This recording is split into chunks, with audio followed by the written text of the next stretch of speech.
story you are about to hear is true. Only the names have been changed to protect the innocent. Fatima Cigarettes, best of all long cigarettes, brings you Dragnet.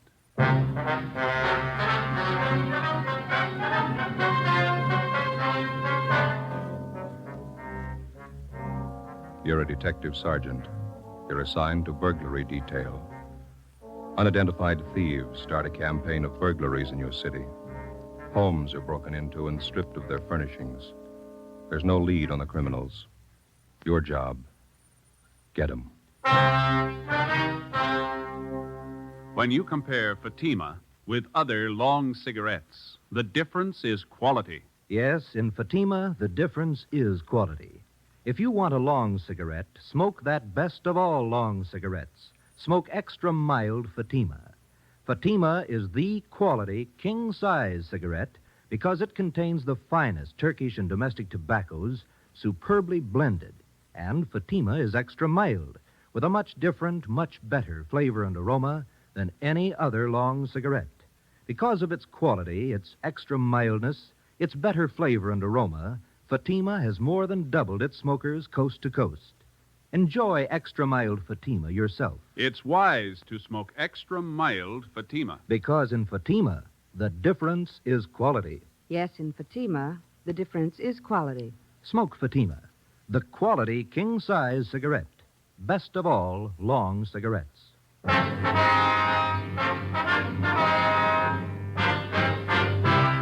Dragnet, the documented drama of an actual crime. For the next 30 minutes, in cooperation with the Los Angeles Police Department, you will travel step by step on the side of the law through an actual case from official police files. From beginning to end, from crime to punishment, Dragnet is the story of your police force in action. It was Monday, August 3rd. It was warm in Los Angeles. We were working the day watch out of burglary detail. My partner's Ben Romero. The boss is Thad Brown, chief of detectives. My name's Friday. I was on the way back from the business office, and it was 9:25 a.m. when I got to room 45, burglary detail. Did you get all the money together, Joe? Yeah, $1 from each man in the detail. We got to buy the gift. When's Austin going to get married? Next Sunday. We haven't got too much time. I don't know why we always have to pick out the gifts. Somebody has to do it. You got any ideas what we ought to get him? Talked to my wife over the weekend. She thinks it'd be nice if we get him something to start housekeeping with. Maybe some nice kitchenware, table lamp. Yeah, I don't know if we have enough dough for a good lamp. But maybe they might like a bedspread. You can always use them. Or maybe a nice wool blanket, huh? I don't know. Got to be careful about those personal things. What do you mean? What's personal about a blanket? Well, we don't know much about the girl Austin's going to marry. She might not need any. Excuse me. Could you tell me something? What's that? I said, could you tell me something? Well, what do you want to know, little girl? Is this where you come to report about stolen things? Oh, no, that all depends. Why don't you come on in and tell us all about it, huh? Thank you, I will. Like to sit down, little girl? I'm 12 years old. I'll stand if it's all right. All right. Now, would you like to tell us what's been stolen? Everything. Everything's been stolen. We came back this morning and found it that way. Grandpa's awful mad. Mm-hmm. Maybe we better get the facts to start with. What's your name? Ruth Ann Marie Jeanette. Jeanette. Is that your last name? No, Snyder. Ruth Ann Marie Jeanette Snyder. Did you come down here alone, Ruth? Yes, Grandpa sent me. He's awful mad. Where do you live? With Grandpa. Where's that? Over on College Avenue. Grandpa's leg's bothering him. Arthritis. So he told me to come down and tell you about it. About what, man? Everything. We came back this morning on the train, and when we got home, we found everything was stolen. It's terrible. What do you mean by everything? I walked all the way over here to tell you. I'm thirsty. Is there a drinking fountain in the hall? Oh, we've got a cooler over here. Let me get you a cup, huh? Thank you.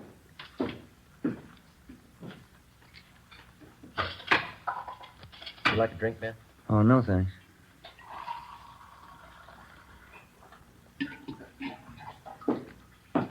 All right, little lady. Here you are. Thank you very much. Now, would you like to tell us what it's all about?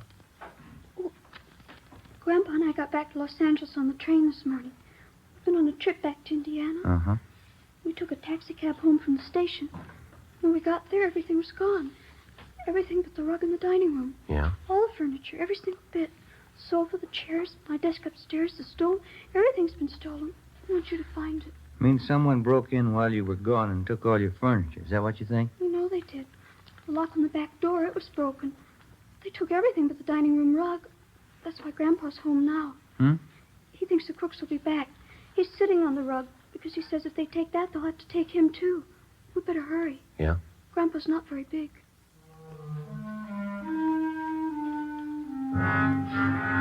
9:45 a.m. Ben and I drove little Ruth Ann Snyder back to her home on College Avenue. It was an old-fashioned wooden frame structure a few doors up from College Avenue and Everett Way.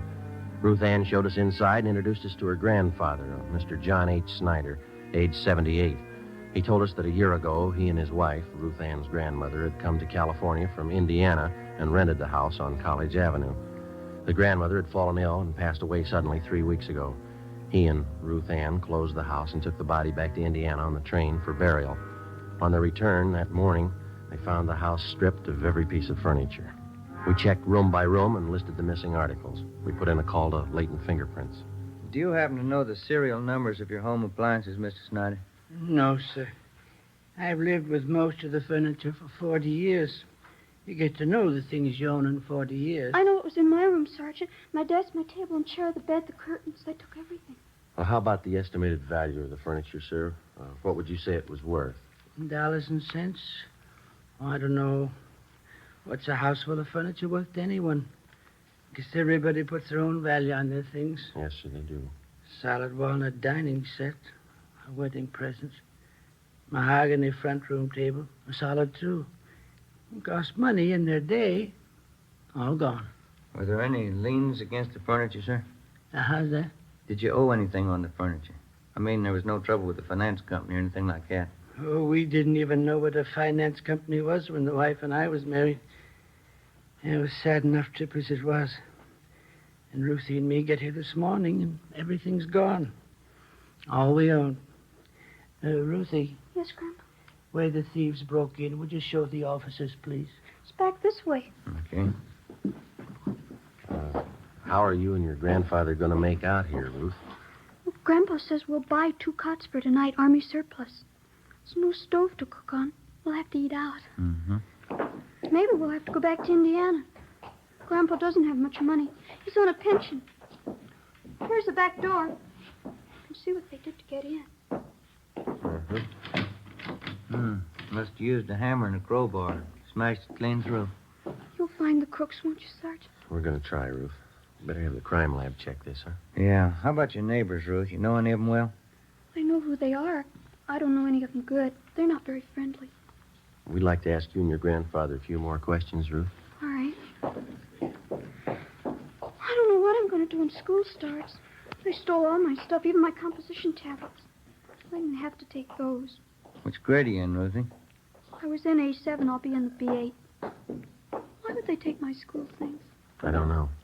You see how they got in back there? Yes, sir, we did. By any chance, did any of your neighbors know that you and Ruth here were going away? Well, I didn't mention it, no. Then no one kept an eye on your house while you were gone. No, I didn't think it was necessary. Might have helped. I just remembered, Grandpa. Mrs. Merton. I told her we were going away. Who's that, Ruth? She runs a store down at the corner, the bird store. Yeah. She sells canaries, other kinds of birds, too. Mrs. Merton's her name. Store's right down the corner.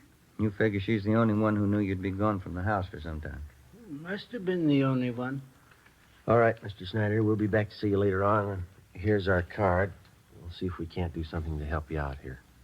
Let's see here.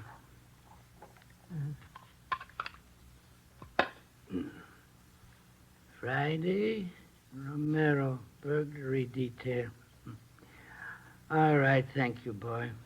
Ruthie will show you to the door. Yes, Grandpa. Miss Snyder. Right. Goodbye, sir. Oh, say there. Yes, sir. Guess you understand, but I'd like to apologize anyway. I just couldn't do it. What's that, sir? Offer you a chair.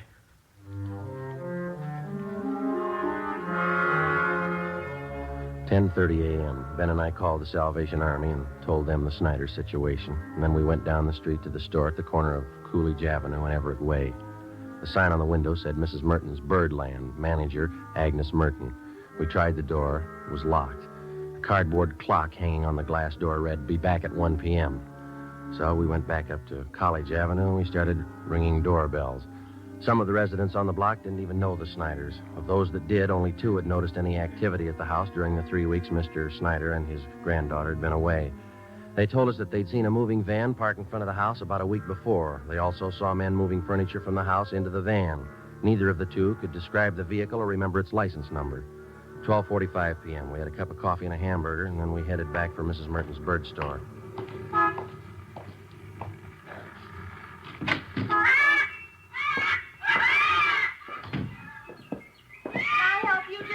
Yes, ma'am. Police officers. You have a few questions for you. Certainly. Something about birds? No, ma'am. About one of your neighbors. Oh. The Snyders? They live just up the street from me. Oh, yes, old couple. Poor Mrs. Snyder passed away, a few weeks ago. Yes, ma'am, we know. They have a wonderful granddaughter, Ruthie. She and I are getting to be great friends. The Snyders having some kind of trouble? We're investigating a burglary at their house. Oh, is that so? Now, you be quiet, Mary. You heard what I told Blackie. Just eat your food and be quiet. I guess you knew the Snyders had been away for the last few weeks. Yes, I did, but they're back. I saw Ruthie pass the window this morning. Have you noticed any activity around the Snyders' house since they've been gone? Well, yes, I did. Well, just what you noticed, Miss Merton? Well, it was 7 or 8 days ago, I think. Some white moving truck stopped in front of their place, and the 2 men started moving out Snyder's furniture. Uh-huh. I thought it was a little strange because Ruthie hadn't told me anything about moving. And in fact, she said definitely she and her grandpa were coming back after poor Mrs. Snyder's funeral in Indiana. Did you investigate it all, ma'am? Oh, excuse me. Who is that? You, Fred? Yes, you ought to be ashamed. You can see I'm busy. Another outburst like that, and all 3 of you, Fred, Blackie, Mary, I'll take care of you. Now, where was I? You saw the moving van in front of the Snyders. Oh, yes. And I went up to the moving men and asked them if the Snyders were going back to Indiana. Well, of course, they didn't know anything about it. Did you inquire at the Snyders' house? Well, no, it so happened I didn't. I was on my way to one of the big aviaries in the valley, and I just didn't have time to stop. How about the moving van? Did you happen to notice the license? I don't remember the numbers. Any identifying marks about the truck you might remember? Maybe a sign on the side? Yes, the side of the truck was painted white, and there was large blue lettering on it, van and storage, it said. I remember that much. Is that all? Well, yes, as I said, I was in a hurry. I had to pick up 3 sick canaries out in the valley. Is there anything else about the incident you can remember? Anything at all? No, I'm afraid not. Well, thank you very much, Miss Merton. Here's our card if you happen to come across any further information. Yes, all right. I'll have to go see the Snyders. Maybe I can help. Fine. Goodbye, ma'am. Thank you very much. Yes, goodbye. Right. Fred, now you step up this minute. Fred? Yeah, not much help there. Not much. Give me an idea, though. Hmm? Wedding present for the Austins. Yeah? Maybe a couple of canaries? In a nice cage?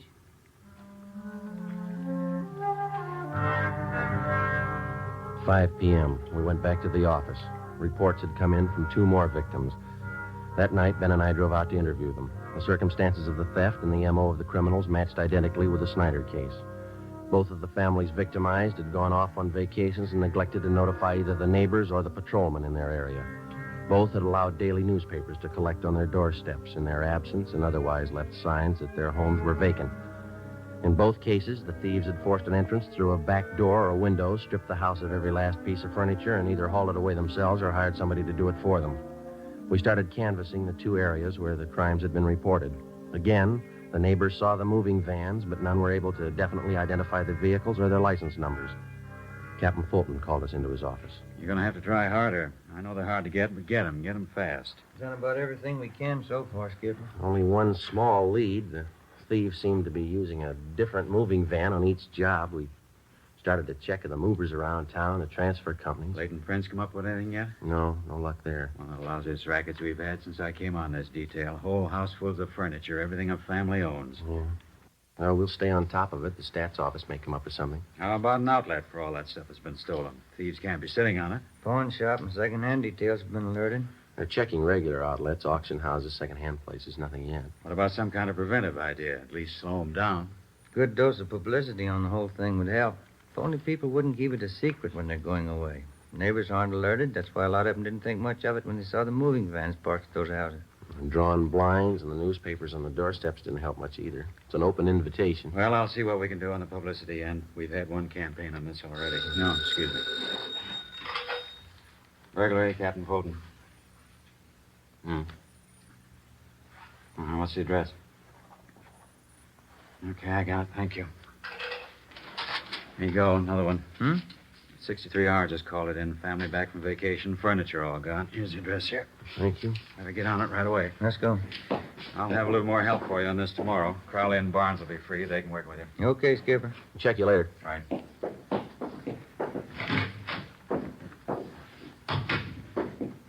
Sergeant Friday? Oh, yes, You ma'am. remember me, don't you, Mrs. Merton? Oh, sure. The bird store. Yes, ma'am. How are you? Well, they told me to wait here. I guess everything will be all right now. Yeah? I saw it today on Olive Street. Here.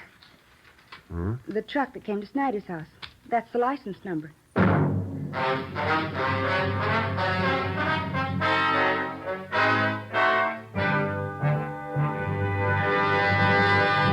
You are listening to Dragnet, the case history of a police investigation, presented in the public interest by Fatima Cigarettes. It's amazing how many long cigarette smokers are changing to extra mild Fatima. Here is the actual report. From coast to coast, Fatima has more than doubled its smokers. Here is the reason why. When you compare Fatima with other long cigarettes, the difference is quality. Yes, in Fatima, the difference is quality. Fatima is the quality king-size cigarette because it contains the finest Turkish and domestic tobaccos superbly blended. And Fatima is extra mild with a much different, much better flavor and aroma than any other long cigarette. And because of its quality, its extra mildness, its better flavor and aroma, more and more smokers say it's wise to smoke extra mild Fatima. I agree, says Dick Hyland, sports columnist. I agree, says Mrs. Deems Taylor, painter and theatrical designer. I agree, says Frank Fenton, author. Yes, all agree. It's wise to smoke extra mild Fatima. Best of all, long cigarettes. Because in Fatima, the difference is quality. Yes, in Fatima, the difference is quality. Smoke Fatima, the quality king-size cigarette.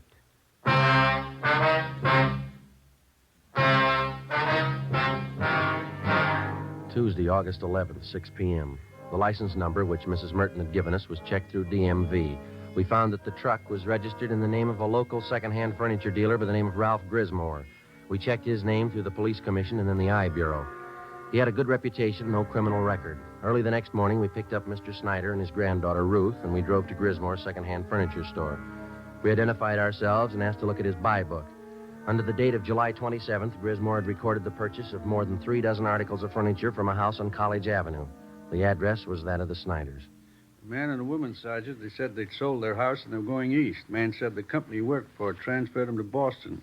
Told me he had to get back to take over his new job. Would you recognize the people if you saw them again, Grismore? Sure, I think so. The woman was a great talker. She said they figured on selling the stuff piece by piece. They'd get more, but since they had to leave town the next day, she decided to sell the whole lot to a dealer. You got the furniture for a pretty low price, didn't you? Pretty good price, yeah. That's why I went along in the fast deal. Wasn't going to talk myself out of a bargain. They wanted to sell fast, so I wanted to buy. I didn't think anything was wrong. Sergeant, Yeah, Mrs. Snyder? our walnut dining room set. That's it right over there. You sure, Mr. Snyder? Cigar burn on top, just above one of the legs. Know it anywhere. Seems to me that's our mahogany table. I'll look. Sergeant, my table and my desk, here they are right here. My school stuff, too. All right, Ruthie. Yeah, they sure stuck me all right. That's the last fast deal I ever make. How did they contact you, Grismore? What kind of approach did they use? Called me on the phone, and I came out and gave them an appraisal on the stuff. Nothing suspicious about either the man or the woman. That's so? She was in a house dress, bandana around her head. The guy was in old clothes, just as homey as you please. Looked like he was doing a little repair work around the house, you know. Mm-hmm. You notice if they had a car parked by the house? No, as a matter of fact, I didn't. There wasn't any in the driveway. Mm-hmm. No argument over the price you offered them for the furniture? No. They seemed to hesitate a little, but they took my first offer. I thought I had a good deal. I don't know. How'd they react after you agreed on a price? In a hurry? Said they had to board the train that night for Boston. They asked me to get the furniture out right away. Mm-hmm. The woman said they had other business to wind up, so if they weren't at the house when I came back with the van, why, she'd leave the back door open for me. I guess you realize you were going to have to place a hold on this furniture that you bought. Yeah, I know. I got no one to blame but myself. And you gave this man and woman a check for the full amount of the sale. Is that right, Grismer? $550 down the drain. Do you have the canceled check? No, not yet. If you like, you can probably get it from the bank. Don't imagine those crooks would waste any time cashing it. We'd appreciate it if you'd run down to the bank with us now. Okay, sir. Sergeant, could I speak with Mr. Grismore? Sure, Mr. Snyder. Mr. Grismore. Yes, sir. I'm sorry about all this. I didn't know. Oh, I understand, sir. You buy furniture, don't you? Yes, sir. What could you give me for 2 Army surplus cots? Grismore made arrangements to round up Mr. Snyder's furniture and ship it back to his home. Then we took him down to his bank where he recovered the canceled check for $550. The endorsement read, Mr. Thomas Butterworth. According to the bank teller who waited on them, the suspects had cashed the check shortly after the sale of the Snyder's furniture. From the second-hand dealer and the clerk at the bank, we got a complete description of the man and woman known as Mr. and Mrs. Butterworth. We also had photostatic copies made of the check and specimens of the handwriting from the endorsement. From the descriptions, we checked the suspects through the stats office. We got nowhere. During the next 2 weeks, we found 6 more second-hand dealers who had been taken in on the same furniture deal. The description of the man and woman matched, and so did the handwriting and the endorsements on each check. There was only one variation. The couple went under a different name on each occasion. Wednesday, August 26th, 9 a.m. 12 cases like this today, is that right? That's it, Captain. Got the description, M.O. handwriting. Still can't reach him. Those thieves have been freewheeling for a month now. What's going to take to stop them? Well, Ben came up with a pretty good idea this morning. We'd like to talk it over with you. Oh, what's that? Kind of a system of decoy, Skipper. We were thinking it might be a good idea to contact all the division captains and have them ask their men if they have any neighbors going on vacation. Yeah, go ahead. Well, if we got a few dozen houses spotted around the city, we could plant a few things. Make them look obviously vacant. We'd keep the houses covered at all times. They ought to make pretty good bait for those thieves. Uh-huh. How would you set it up? We could make arrangements to get a key to each home, keep the milk and paper deliveries coming, let them pile up on the doorstep. We could reimburse the people for whatever it cost. We're not making any headway. We could run this for a couple of weeks, see what happens. Mm-hmm. What do you think? Try it. 9:30 a.m. We contacted all division commanders, requesting them to ask their men to contact burglary detail if they knew of any of their neighbors about to leave on a vacation. During the next 2 days, the response came in and the plan went into effect. 40 homes throughout the city were spotted as decoys. They were kept under surveillance at all times. In the week that followed, 2 more burglaries of the same type were reported, but the suspects failed to try any of the decoy homes. The men in the pawn shop and second-hand details continued to work right along with us. The stolen furniture kept turning up, but not the thieves. Again, the homes that had been broken into displayed all the usual signs that the occupants were away. Old circulars and newspapers scattered on the lawn, milk bottles lined up at the door, all the blinds drawn.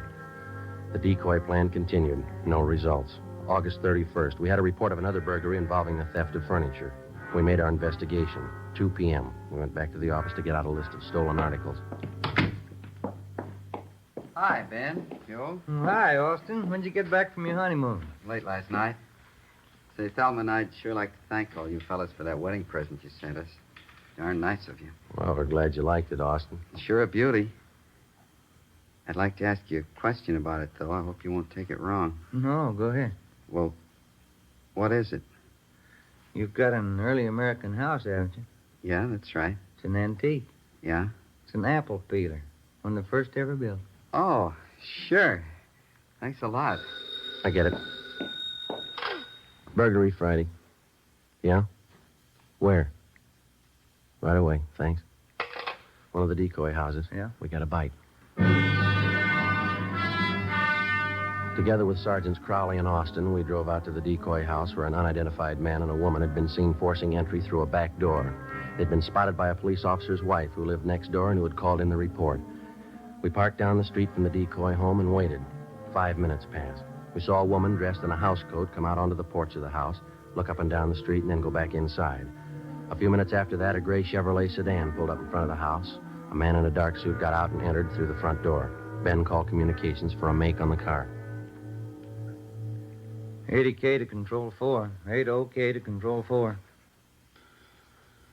Control 4, go ahead. Request DMV on 6 Mary 6778. Repeat, 6M 6778. Information urgent. Roger, 80K. KMA 367. We waited. There were no signs of activity from the decoy house. 2 minutes after Ben put in the call, we got our make on the gray sedan. Control 4 to 80K. Lady K, go ahead. 6 Mary 6778 6M6778 is registered to the Donahoe Furniture Company, legal the same. 7811 Harvard Boulevard. It is a Chevrolet Deluxe two-door sedan, 1941 model. Engine number C6VA4414. Lady K, Roger. KMA 367. A few minutes after the call back, a moving van drove down the street and backed into the driveway of the decoy house. The sign on the side of the van read Donahoe Furniture Company. Two men got out, went up to the front door, and were let in. They came out in a couple of minutes and loaded a sofa into the moving van. Okay, Joe. Crowley and Austin get the sign. Here they come. Let's go. Hey, you and Crowley want to cover the back, Austin? Right. Let's go, Crowley. Yeah. Come on, Ben. Mm-hmm.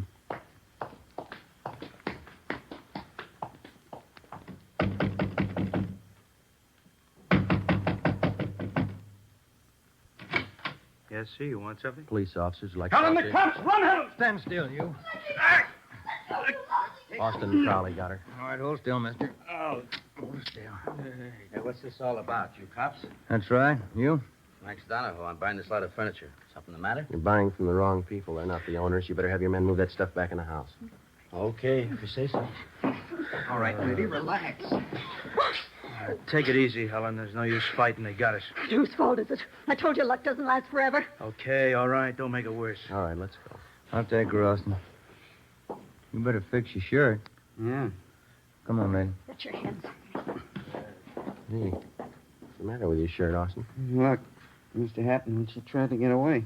Yeah, lipstick all over the collar there. Doesn't look very good. No, it doesn't. What are you going to tell your new bride? I got nothing to hide. I'll tell her the truth. Yeah? She'll believe me. Won't she?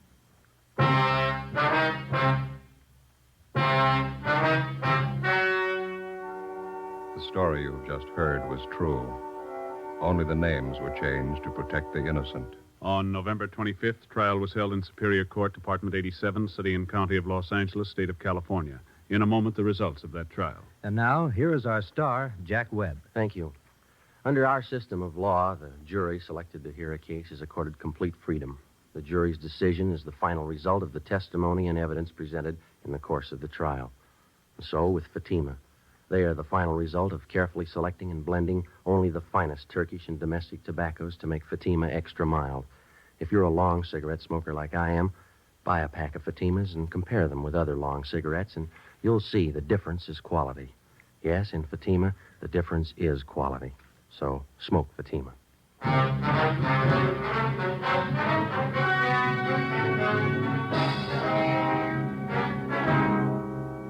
The suspects were identified as Mr. and Mrs. Thomas Dunbar. They were arraigned on 15 counts of burglary and tried and found guilty on all counts. They are now serving their terms in the state penitentiary. You have just heard Dragnet, a series of authentic cases from official files. Technical advice came from the Office of Chief of Police W.H. Parker, Los Angeles Police Department.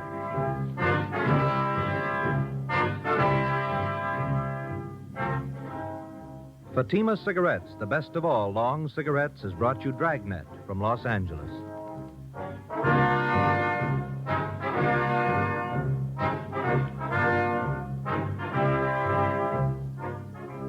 Coming up, Duffy's Tavern. Bob Hope returns October 3rd on NBC.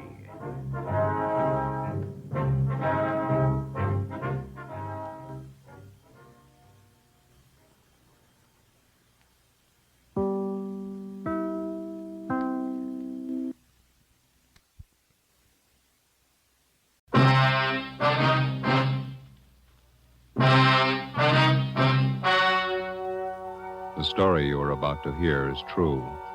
Only the names have been changed to protect the innocent. Fatima Cigarettes, best of all long cigarettes, brings you Dragnet.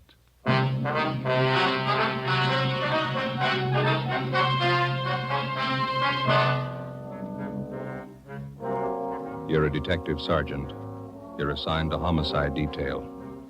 A socially prominent citizen is plotting to kill his wife. He tells you his plans for the murder. He hires you to do the killing. Your job, stop him.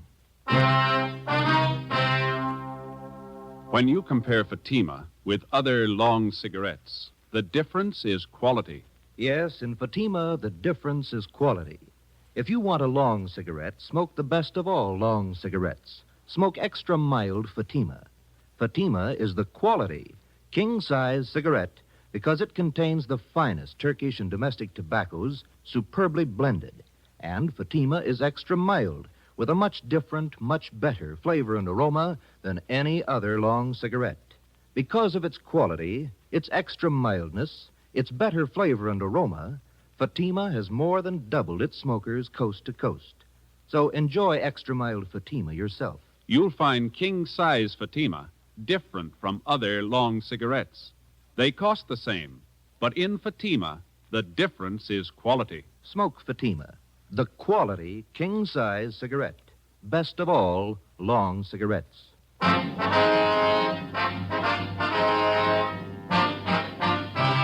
Dragnet, the documented drama of an actual crime. For the next 30 minutes, in cooperation with the Los Angeles Police Department, you will travel step by step on the side of the law through an actual case from official police files. From beginning to end, from crime to punishment, Dragnet is the story of your police force in action. It was Monday, February 17th. It was raining in Los Angeles. We were working the day watch out of homicide detail. My partner's Ben Romero. The boss is Thad Brown, chief of detectives. My name's Friday. It was 4:18 p.m. when we got to room 26, chief of detectives' office. Come on in, men. Have a seat. Did you close the door, Friday? Yeah, sure.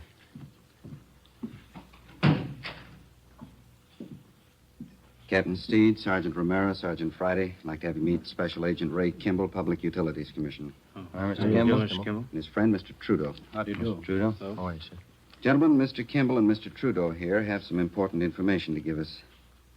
Mr. Trudeau, would you like to repeat for these officers what you told us a few moments ago? Yes, sir.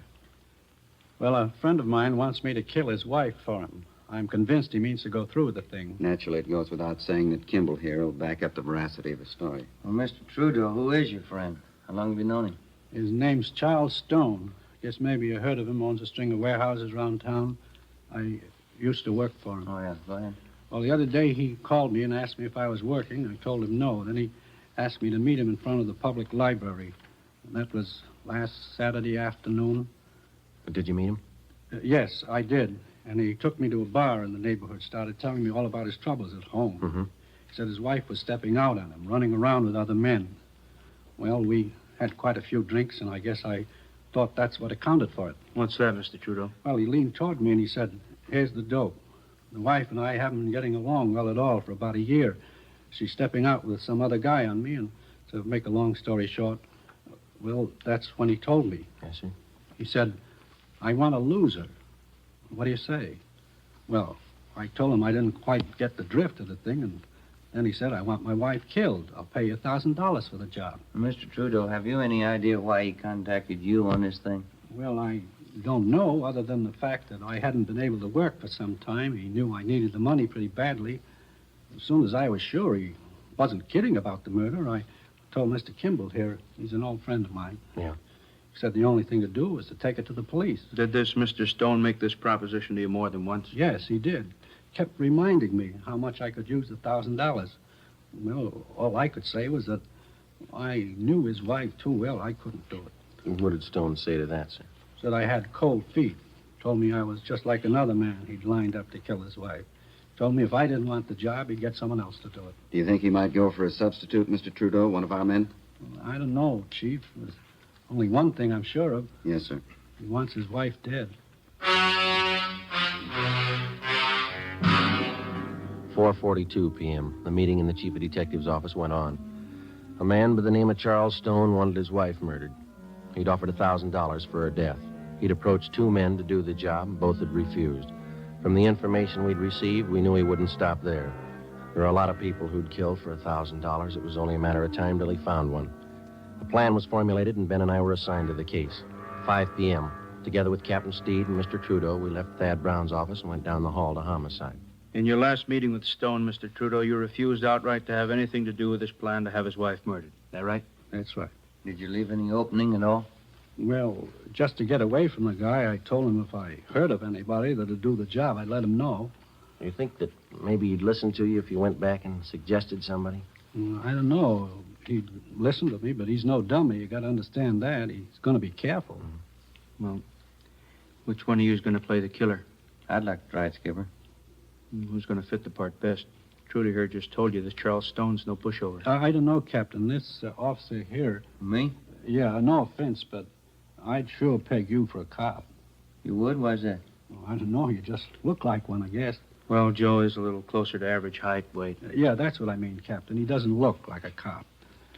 All right. Now, Mr. Trudeau, you're willing to go along with us on this thing? Certainly, Captain. Anything I can do. You just tell me what you want. Well, just as soon as possible, we'd like to have you contact Mr. Stone. You'll know how to approach him so as not to make him suspicious. Yes, I think I can do that. Joe, how do you want to go about this? Well, I better use some kind of an alias. Let's see, Matson. Joe Matson. Mm-hmm. How about Kelly? Just plain Kelly. That's fine with me. Good. Now, how about your background? Better get that straight with Mr. Trudeau here. Well, suppose I tell him I'm from Phoenix, huh? Mm-hmm. I know that town pretty well. He might ask me some questions about it. Okay. Now, how'd you happen to know Trudeau, the Army? Did you ever serve in the Army, Mr. Trudeau? Yes, sir. 42 to 45. CBI did it. All right. Well, we served together in the Army, huh? Let's make it in China. Mm-hmm. Quartermaster Corps, all right? Mm-hmm. All right. And now, Mr. Trudeau, this is all you'll have to do. Set up a meeting with Stone as soon as possible. Introduce Friday as the man who's willing to do the job for him, an old Army friend. Then step out of the picture as quickly as you can. All right, Captain. I understand. It goes without saying, we certainly appreciate your cooperation. And not at all, sir. Only glad I'm in a position to help out. You'll probably save that woman's life. I wish I could be sure. How do you mean, Trudeau? The last time I saw Charlie Stone was 3 days ago. Maybe he's hired somebody else.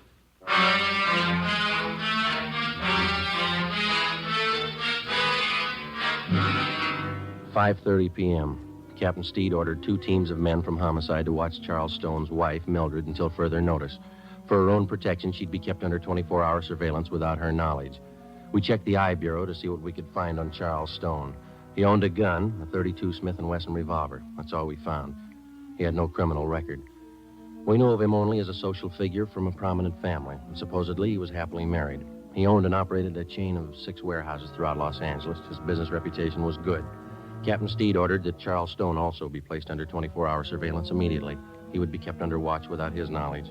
Ben Romero and Gil Encinas were one of the teams assigned to tail him. The next morning, I checked in for work at the usual time. At 10:15 a.m., I left Captain Steed's office and went into the squad room. Homicide, Friday. This is Mr. Trudeau, Sergeant. I saw Charlie Stone a few minutes ago. Yes, sir. How'd it go?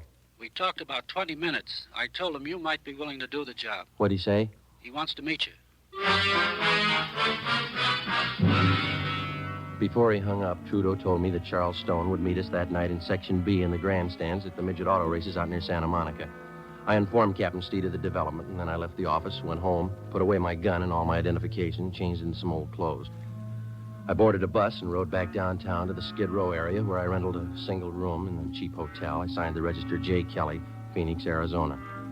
5:30 p.m. I went to Koken's Cafe on the corner of South Main and Satella Streets. Captain Steed was waiting for me in one of the rear booths. Hi. Hi. You look like you're all set. How does the outfit strike you, okay? Yeah, fine. That old leather jacket's a good touch. Oh, better let your beard grow a little. You all right? I rented a room in one of the hotels down here. I could use a little expense money. Glad you said a little. All right, I'll fix it up for you. Here's the phone number of the hotel in case you want to contact me. Good. There's one thing that's got me a little worried, Skipper. Yeah? The legal angle. You know, you can get pretty close to entrapment in cases like this. Nothing to worry about. You just play it straight down the line. Yeah? The idea for the crime has to originate in the mind of the criminal. It's got to be all his idea. You just go along with him. Okay. Be sure and keep us posted. Yes, I will. Murder of his wife means a lot to Stone. He wouldn't want anybody getting in his way. Yeah. Be careful. That night, I had dinner with Trudeau at a cafeteria on South Grand. And then we caught a bus and rode out to the stadium where they held the midget auto races. We found the seats where Charles Stone was to meet us, numbers 4 and 5, row 27, Section B, main grandstand. The auto races started. At 10 minutes past 8 p.m., Charles Stone arrived. He looked like an average, prosperous businessman, well-dressed, medium build, dark hair that showed a few streaks of gray. Trudeau introduced us, and then he left. Where you from, Kelly? Phoenix? You like midget auto races? That's not why I came out here. Trudeau said something about a job. Sure. Guess he told you what it's about. Yeah? You ever handle anything like this before? I'd be a sucker to answer that one, wouldn't I? I just want to know if you could handle it. Trudeau told me about it. I wouldn't be here if I couldn't handle it. It's a delicate job. Got to be sure it's done right. What are you looking for, references? Got to be careful, that's all. Well, what about me? I don't know you from Adam. How do I know it won't be a double cross? Don't worry about a double cross. Let's go below the grandstand. Get away from this crowd. All right with me.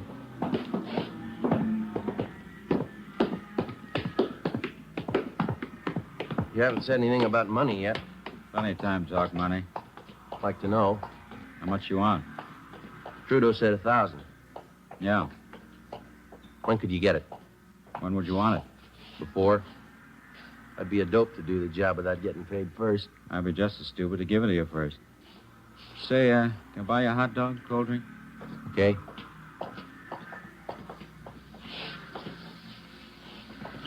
Miss? Yeah, One hot dog, couple of root beers. 1 dog, 2 beers. You like root beer? Sure. How about settling on the dough, huh? You do the job, you'll get paid. You can ask Trudeau if you like. He'll tell you I keep my word. Well, it's got to go fast, that's all. I may have a job lined up in Phoenix. I got to get that dough and some new clothes. Got to put up some kind of a front. That's why I need the dough fast, no waiting. You'll get your money. We can work out something. Hot dog, 2 root beers, 40.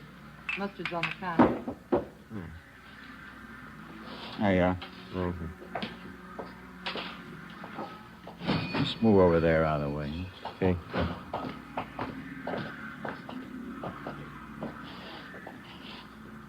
But you haven't told me yet. What? How do you want it done? All depends. I haven't got my gun. I'm on the lam. Have you got one? No, I don't own one. Couldn't use a gun anyway. Too much noise. Well, make up your mind. We'll meet tomorrow night. We can talk about it then.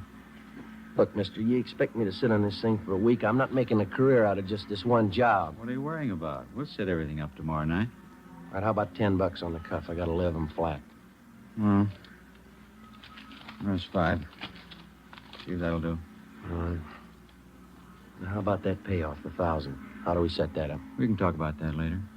Why can't we talk now? Look, Stone, I don't think I like your attitude. You haven't told me how you want the job done. You talk cute every time the payoff's mentioned. Take it easy, Take Kelly. it easy, nothing. I'm taking the chances. How do I know I'm going to get paid? How do I know you'll kill her?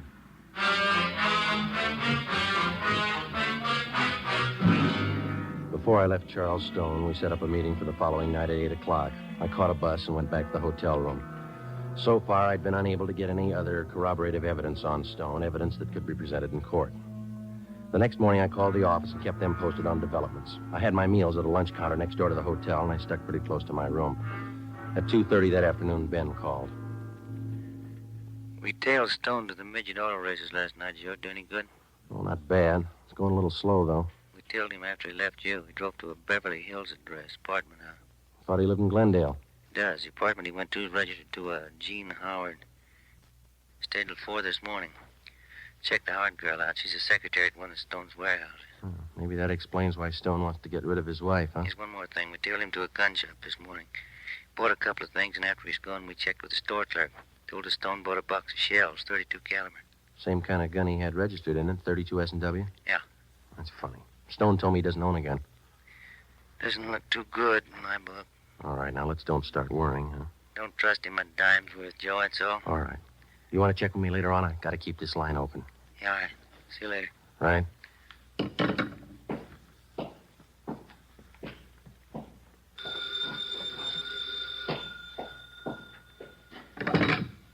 Yeah. This is Stone. Yeah. Job's all set up, ready to go. When? Tomorrow night.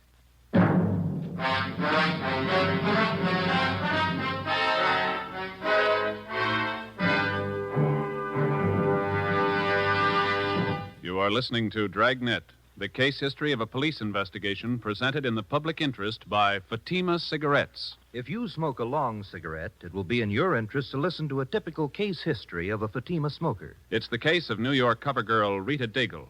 This is her actual signed statement. I find Fatima different from other long cigarettes. They cost the same, but in Fatima, the difference is quality, and they're extra mild. You see, Fatima is the quality king-size cigarette because it contains the finest Turkish and domestic tobaccos superbly blended. And Fatima is extra mild, with a much different, much better flavor and aroma than any other long cigarette. Because of its quality, its extra mildness, its better flavor and aroma, Fatima has more than doubled its smokers coast to coast. So enjoy king-size Fatima yourself. You will find king-size Fatima different from other long cigarettes. They cost the same, but in Fatima, the difference is quality. Yes, in Fatima, the difference is quality. Ask your dealer for Fatima, the quality king-size cigarette. Best of all, long cigarettes. Start enjoying Fatima tomorrow.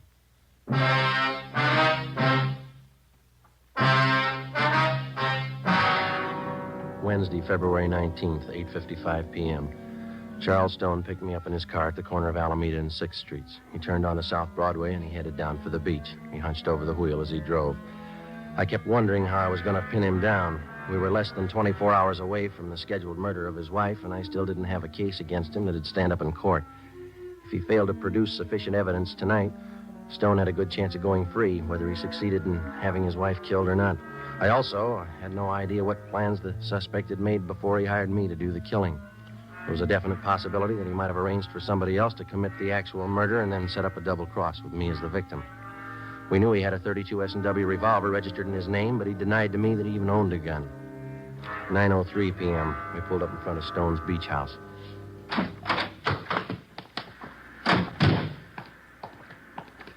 Most of the other homes around here are vacant, summer places.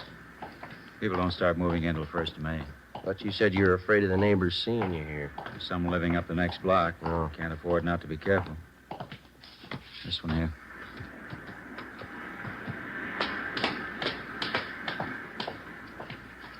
There's the front door key. See if you can work it. I know how it works. You go ahead and open it. All right.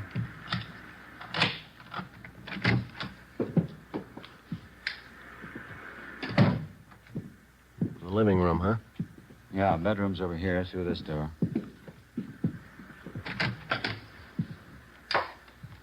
Uh-huh. All right, what's the story? Where do I start? My wife should be here about 6 o'clock tomorrow night. She'll be coming down alone to get the house ready for a weekend party. When do you want me here? About 4 in the afternoon. Here. Here's the key to the front door. Better pick it up and hand it to me, huh? Okay, here you go. First thing you do when you get here is pull out all the drawers in the bedroom bureau, scatter things around, make it look as much like a burglary as you can. Yeah? Same here in the living room. Desk drawer, table, cupboards. Turn them inside out, throw things around. Leave my fingerprints all over everything? I've taken care of that. Old pair of gloves of mine. You'll find them here in this drawer. Remember that. All right. Let's see now. Oh, yeah, sash cord. I'm sure this ought to serve the purpose. Shouldn't have any trouble.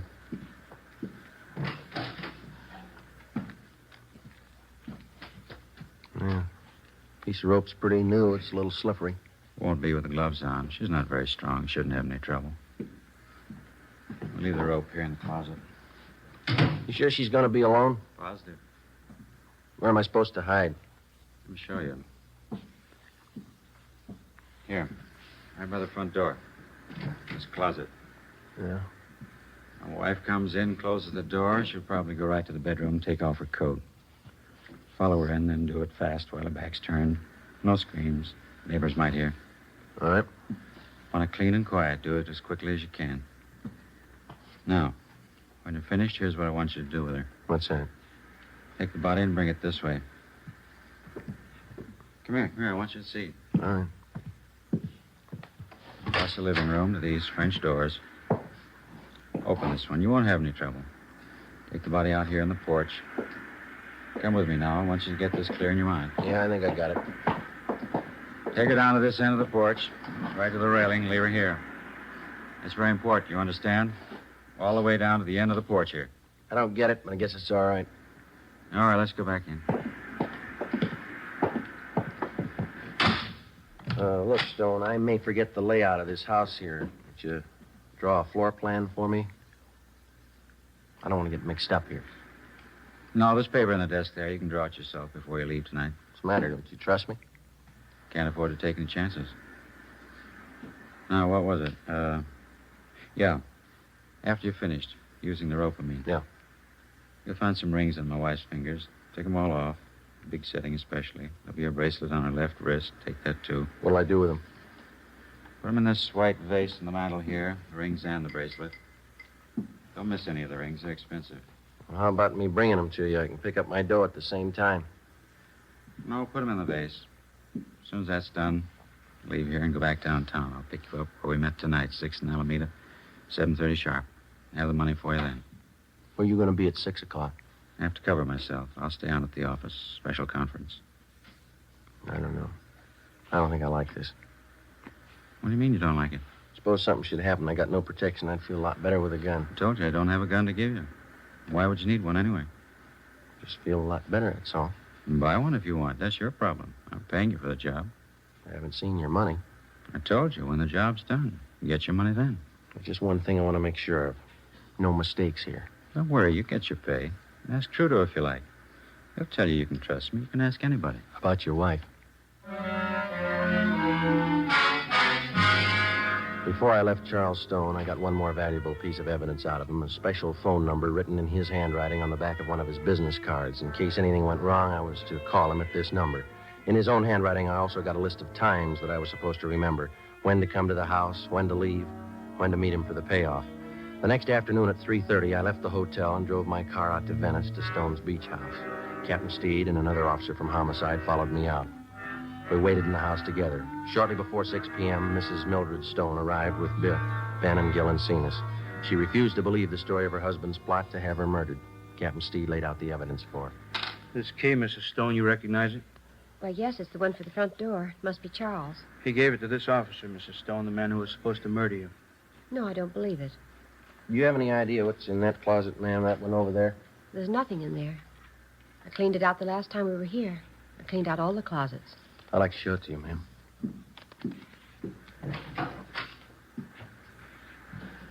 Piece of rope? I never saw that there before. Mr. Stone gave it to me. It was supposed to be the murder weapon. Just one more point, ma'am. Over here, please. Do you know what's in this drawer here? It's empty. It has to be. We never keep anything in there. Only when we move down for the summer months. Joe? Right. Pair of your husband's old gloves. Is that right, ma'am? Well, why would they be there? What for? I was supposed to wear them while I was in the house so I wouldn't leave fingerprints. Do you mind if I sit down? Here you are. I'm sorry, Mrs. Stone. We know it's a terrible shock for you. I think you realize we had to tell you. It's all right. You've been very kind. You saved my life. I'm sorry now that happened. It would have been better if he'd succeeded. Much better. Take it easy, Mrs. Stone. The shame. Terrible, terrible shame. Is there anything I can do for him? He wanted to have you murdered, ma'am. I know that. He wanted me dead. Yes, ma'am. There's only one thing. Yeah? He's my husband, Sergeant. I love him.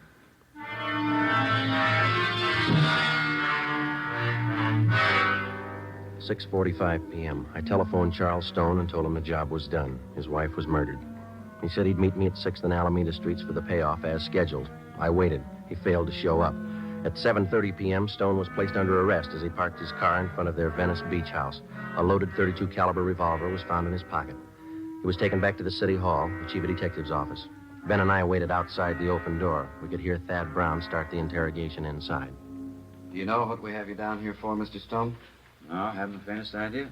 What would you say if I told you your wife had been murdered? I think you're crazy. What would you say if I told you that you're accused of her murder? It's silly. It's ridiculous. I've been at work all day. I can prove it. All right, Friday, come in. Yes, sir. You ever meet this man before? I've seen him on Skid Row. I don't know him. Do you recognize the man you hired to kill your wife? I don't know the man. I didn't kill my wife. I don't understand all this. The name's Kelly, Mr. Stone. He's some fake officer, a Skid Row bum. I don't know him. I don't think that's going to make it, Stone. Both you and your wife have been tailed constantly for the last couple of days. Photographs taken. Midget auto races. 6th on Alameda. Beverly Hills apartment. Crazy. You don't know what you're talking about. Mike, would you send the lady in, please?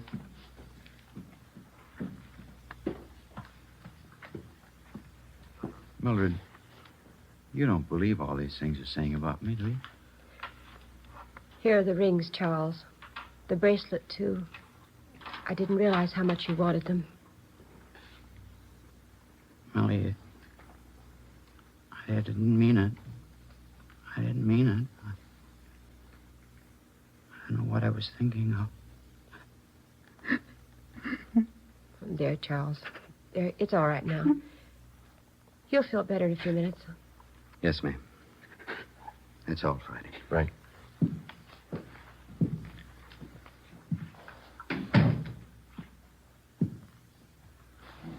What's it look like, Joe? He's starting to talk. It's got me. He tries to have her murdered. She goes to bat for him. What's it prove? He sure must love him. What do you think? How about a cup of coffee?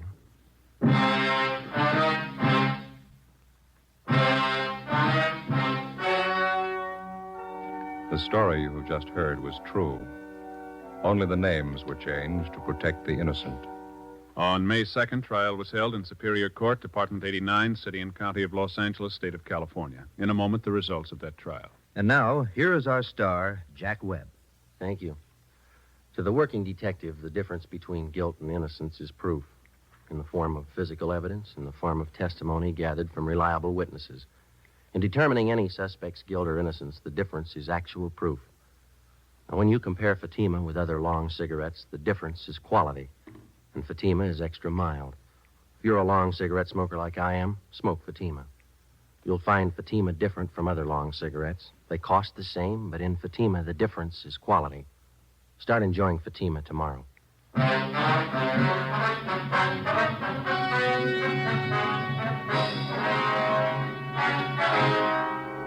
Charles Farnsworth Stone was tried and convicted on soliciting the commission of a felony, 2 counts.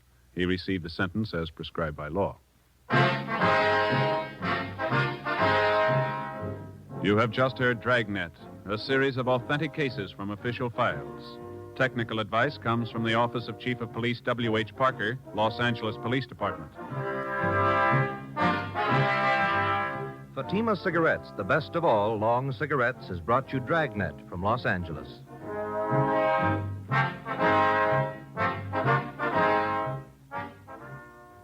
Hi, folks. This is Bob on the air for Chesterfield. Every Tuesday night, consult your local paper for time and station Hope. And Bing, on the air for Chesterfield every Wednesday night, Crosby.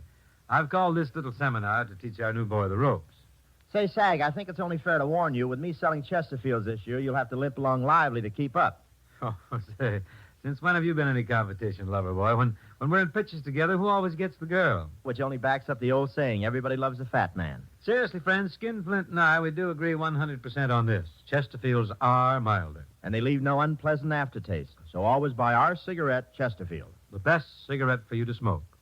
Hear Hope and Crosby Tuesday. Next, We the People on NBC.